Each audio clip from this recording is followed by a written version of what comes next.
Hello students, welcome to science class. हम पढ़ रहे थे chapter 5 chemistry in everyday life. आज का टॉपिक है soap and detergent. What is soap? Soap are generally mixture of sodium और potassium salts of higher fatty acids. Soaps generally क्या हैं? मिक्सचर है सोडियम और potassium salt of higher fatty acids का जो है वो सोप की डेफिनेशन देंगे। Soaps are generally mixtures of sodium और potassium salts of higher fatty acids.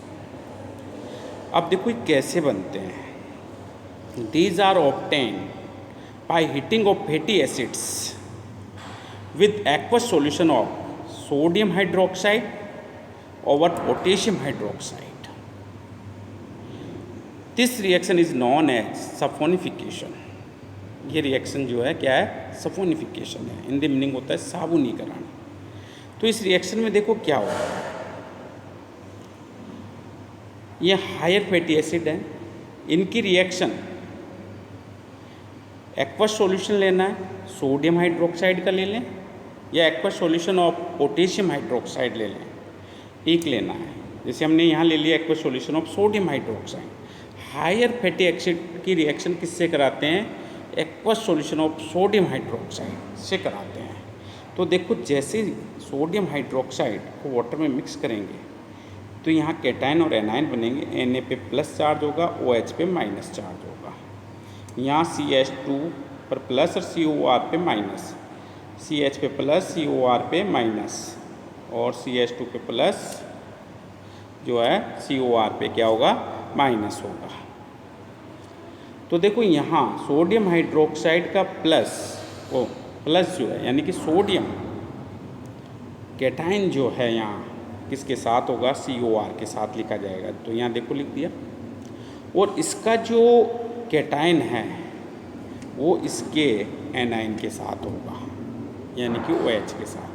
CH2OH हो गया, CHOH हो गया, CH2OH हो गया। तो यहाँ ये तो क्या बन गया? सोप। और ये इसके साथ सह उत्पाद के रूप में क्या बन जाता है? ग्लिसरॉल। क्या बन जाता है? ग्लिसरॉल। और ये कंप्लीट प्रोसेस जो है वो क्या होता है? सफोनिफिकेशन होता है। तो यहाँ इस प्रोसेस में क्या बना? सोप बनता है। तो these are obtain by heating of fatty acid with aqueous solution of sodium hydroxide or potassium hydroxide. This reaction is known as सफोनिफिकेशन। वो रिएक्शन क्या है? सफोनिफिकेशन है, जिसमें सोप का निर्माण होता है। अब देखो सोप्स की कुछ कैरेक्टरिस्टिक्स यहाँ दिए हैं। Potassium soaps are soft and use to make shaving creams, shampoo etcetera. Potassium soap जो होते हैं वो क्या होते हैं?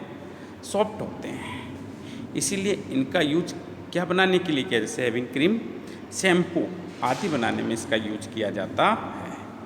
Potassium soaps are more expensive but produce a softer lather and are more soluble, referred to as soft soaps. Next है glycerine. Glycerine जो है is use to make transparent soaps, यानी कि ट्रांसपेरेंट सोप्स बनाने के लिए जो है वो ग्लाइसरीन का यूज किया जाता है। It is thus clear that soaps sodium soaps are generally hard in consistency and are known as hard soaps. भाई जो क्लॉथ वॉश करने के लिए सोप बनाए जाते हैं वो क्या होते हैं? सोडियम सोप होते हैं। जनरली ये हार्ड होते हैं, इनकी कंसिस्टेंसी जो होती है वो हार्ड होती है। ये हार्ड सोप्स के रूप में जाने जाते हैं। Potassium soaps are more expensive but produce a soft lather and are more soluble, referred to as soft soaps. Soaps act as cleansing, या यहाँ यूज कर सकते हैं क्लीनिंग। यहाँ जो एस है इसकी जगह एन लिखते हैं, क्लीनिंग वर्ड भी यहाँ यूज किया जा सकता है। Cleaning agent in soft water but is does not work with hot water. Soap जो हैं वो जनरली सॉफ्ट वाटर के साथ यूज किए जाते हैं, अच्छे रिजल्ट्स देते हैं, बट हार्ड वाटर के साथ ये अच्छे रिजल्ट्स नहीं देते हैं। अब यहाँ हमें पता होना चाहिए हार्ड वाटर क्या, what is hard water. Hard water वो है जिसमें कैल्शियम और मैग्नीशियम आयंस प्रेजेंट होते हैं। जिस वाटर में कैल्शियम या कह सकते हैं मैग्नीशियम आयन प्रेजेंट हो, कैल्शियम आयन प्रेजेंट हो या मैग्नीशियम आयन प्रेजेंट हो, कार्बोनेट्स प्रेजेंट हों, वो वाटर क्या है, हार्ड वाटर है। तो hard water contents calcium and magnesium ion which substitutes sodium ions from the salt. Due to this, calcium and magnesium salts of higher fatty acids are formed. Hard water के साथ हम जब soap का use करते हैं तो soap में जो सोडियम आयन होता है वो इसके साथ रिएक्ट करता है और क्या बना, calcium and magnesium salt of higher fatty acids are formed बन जाते होते हैं। यानी कि कैल्शियम और मैग्नीशियम सॉल्ट्स वाले हायर फैटी एसिड्स की यहाँ फॉर्मेशन हो जाती है। और ये सॉल्ट्स क्या होते हैं, इनसॉल्युबल इन वाटर, वाटर में इनसॉल्युबल होते हैं और एक प्रिसिपिटेट बना लेते हैं। क्या बना लेते हैं, प्रिसिपिटेट बना लेते हैं। Hence cleaning action does not take place, detergents are used to overcome this problem. तो जो सफाई वाला प्रोसेस है ना वो ठीक तरह से नहीं हो पाता है। अब इस प्रॉब्लम को कैसे सॉल्व किया जा सकता है, तो इस प्रॉब्लम को सॉल्व करने के लिए डिटर्जेंट का यूज किया जाता है। किसका यूज किया जाता है, डिटर्जेंट का। Detergents are like soaps but they work with both soft and hard water. Soap केवल सॉफ्ट वाटर के साथ अच्छे रिजल्ट्स देते हैं, बट डिटर्जेंट्स जो होते हैं वो जो है बहुत सॉफ्ट एंड हार्ड वाटर के साथ बेस्ट रिजल्ट्स देते हैं। So detergents are generally used for cleaning action. Detergents are sodium alkyl sulphate. अब यहाँ क्वेश्चन बनता है व्हाट इज डिटर्जेंट क्या है, तो detergents are sodium alkyl sulphate and sodium alkyl benzene sulphonate salts जो होते हैं ऑफ हायर फैटी एसिड्स, वो क्या हैं, डिटर्जेंट है। Besides these various type of detergents are found. Sodium ions of these detergents are substituted by calcium ions or magnesium ions to form calcium और magnesium sulfonates. Detergents में जो ions हैं वो hard water के sulfonate ions हैं, hard water में calcium और magnesium ion है। तो ये क्या करते हैं, डिटर्जेंट जो है का यूज हम जब हार्ड वाटर के साथ करते हैं तो ये कैल्शियम सल्फोनेट या फिर मैग्नीशियम सल्फोनेट की फॉर्मेशन कर लेते हैं। और ये कैल्शियम या मैग्नीशियम सल्फोनेट जो होते हैं ये वाटर में सॉल्युबल होते हैं। क्या होते हैं, सॉल्युबल होते हैं। और इस प्रकार से यहाँ कोई प्रिसिपिटेट की फॉर्मेशन नहीं होती हैं और क्लीनिंग प्रोसेस जो है वो प्रॉपर तरीके से होता है। तो these sulphonates are soluble in water, so these do not precipitate as soaps, hence there is no hindrance in cleaning action. These synthetic detergents create problems of water pollution. अब जो सिंथेटिक डिटर्जेंट्स होते हैं ना ये water pollution वाले problem को create कर देते हैं। क्यों कर देते हैं, because bacteria can not decompose them easily, bacteria इन्हें इजीली डिकम्पोज नहीं कर पाते हैं। एट परसेंट अब देखो डिटर्जेंट्स की जो कैपेसिटी और क्वालिटी है उसे इंक्रीज करने के लिए इसमें कुछ कंपाउंड्स मिक्स किए जाते हैं। अब कौन कौन से कंपाउंड मिक्स किए जाते हैं, तो देखो eight percent inorganic phosphate, sodium peroxyborate and some phosphorescent compounds are mixed in detergents to increase their capacity and quality। भाई डिटर्जेंट्स की कैपेसिटी और क्वालिटी इंक्रीज करने के लिए इसमें inorganic phosphate, sodium peroxyborate etcetera जो है इसमें मिक्सड किए जाते हैं। Cleaning action through their capacity and quality, the cleaning action through soaps and detergents take place by formation of micelles. अब सोप एंड डिटर्जेंट जो क्लीनिंग वाला प्रोसेस जो करते हैं वो मिसेल बनाकर करते हैं। क्या बनाकर करते हैं? मिसेल की फॉर्मेशन के द्वारा करते हैं। तो micelle formation and killing action with soap. The killing action through soaps and detergents take place by formation of micelles. First of all the molecules of sodium stearate like soap are ionised in water. जैसे यहाँ sodium stearate है, इसमें ये C17H35 जो है वो alkyl group है, इसको R से रिप्रेजेंट कर सकते हैं। किससे? R से। ये सोडियम स्टीरेट है, तो यहाँ क्या बन गया? कैटायन और ये सोडियम ये एनायन और ये सोडियम कैटायन यहाँ बन जाता है। सोडियम कैटायन यहाँ बनता है। अब देखो ऐसे यहाँ ये जो मैंने बताया आपको, एल्काइल ग्रुप की जगह क्या लिख सकते हैं? R। तो यहाँ R ले लिया जनरल।